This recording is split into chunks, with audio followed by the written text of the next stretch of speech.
One of the most common questions we get from our clients is how much can I withdraw from my portfolio during my retirement years without depleting the assets? It's a hard question to answer for a few reasons. First, the unknown is how diversified the portfolio is, because the more diversified a portfolio is, or let's turn that around, the more concentrated a portfolio is in any particular stock or groupings of stocks, the higher likelihood that that portfolio could implode if that little sector of the market doesn't do well.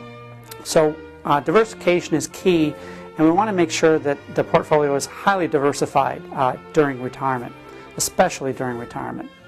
The second area that you really have to understand before answering that question is how the portfolio is allocated.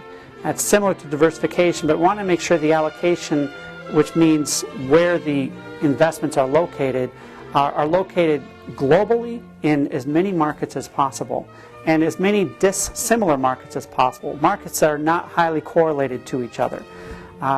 Because that, just like with diversification or an added component with diversification, if one market were to fail or have a really hard time, there's a higher likelihood that some of those other markets would be stable and keep the portfolio values up. And finally, the future is just a big unknown. We can develop elaborate simulations based on all the past historical data we've got, but that really doesn't tell us what's going to happen over the next 5 or 10 or 20 years in a portfolio, which is why we go back to those first 2 points and why diversification and allocation becomes so important, because it's really a big unknown what's going to happen in the future. So all that being said, what have been the distribution rates that we've been able to work under really even through the worst of times? And it's somewhere between 4 and 5%.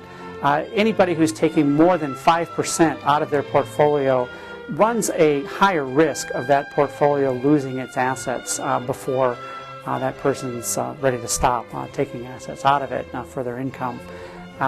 So it's very important to understand that yes, you can go above that 5% number, but you're just adding an additional element of risk to your portfolio.